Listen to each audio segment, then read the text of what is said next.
এই যে এটা চেঞ্জ করতে গেলে আগে আপনার কভার খুলতে হবে, তারপরে পার্ট বাই পার্ট আমরা দেখাইতেছি কিভাবে এটা খুলে চেঞ্জ করা যায়। পিসের দুইটা নাট আছে,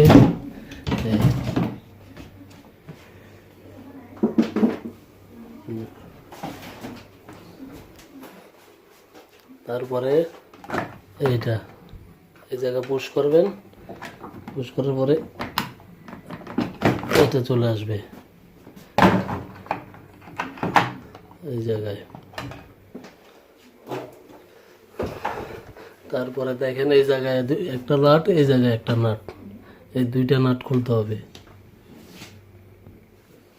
খোলেন।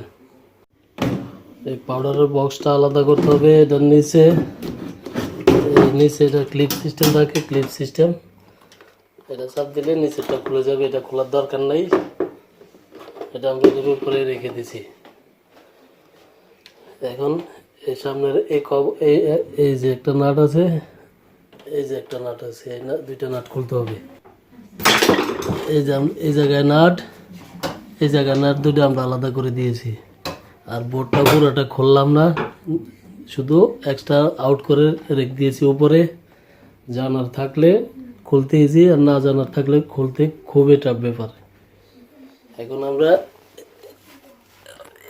এই নিচে আছে একটা, দুইটা, তিনটা, এই তিনটা নাট খুললে এই দরজাটা পুরোটা আমরা আলাদা করে রেখে দিয়েছি। এখন এটা এই রাবারটা চেঞ্জ করতে গেলে এই একটা স্ক্রু খুলতে হবে, এই একটা স্ক্রু, এই একটা স্ক্রু, এই একটা স্ক্রু, এই একটা স্ক্রু, 6টা স্ক্রু খুললে ইজিলি এই পাথরগুলা, ম্যাগনেটিক পাথরগুলা খুলে ফেললে তখন আপনি ইজিলিভাবে এটা চেঞ্জ করতে পারবেন, কোনো সমস্যা নেই। এই 3 নাট খুলে ফেলেছি, এই পাথরগুলো আমরা আলাদা করে দিয়েছি, দেখা যায়। এখন কি করব, শুধু এই নাটটা একটু এভাবে লুজ করব।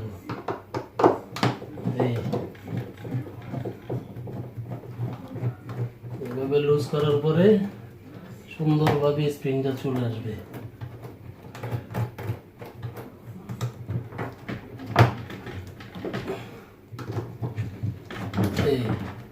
এখানে রাবার চেঞ্জ করতে খুবই একটা ইজি, কোনো ঝামেলা নাই। আরেকটা তার বেরিয়েছে এমন, এইভাবে টানবেন, এই ফিনিশ। এখন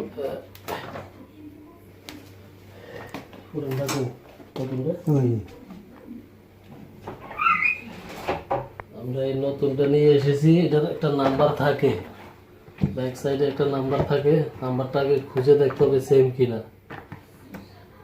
এই যে দেখেন নাম্বার থাকে, দেখেন এরকম সেম নাম্বার থাকে নাম্বারে, আর এটার নাম্বার সেম আছে কিনা, 435715, ওই যে নাম্বার।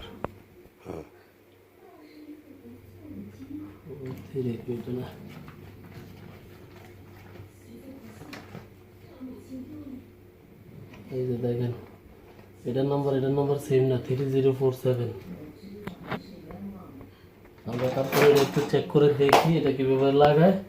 এইভাবে খুলে আপনারা লাগিয়ে দিবেন, বাস কোনো আর ঝামেলা নাই, ঝামেলা সব কিছু শেষ হয়ে যায়। ভালো থাকবেন, সুস্থ থাকবেন, আল্লাহ হাফেজ।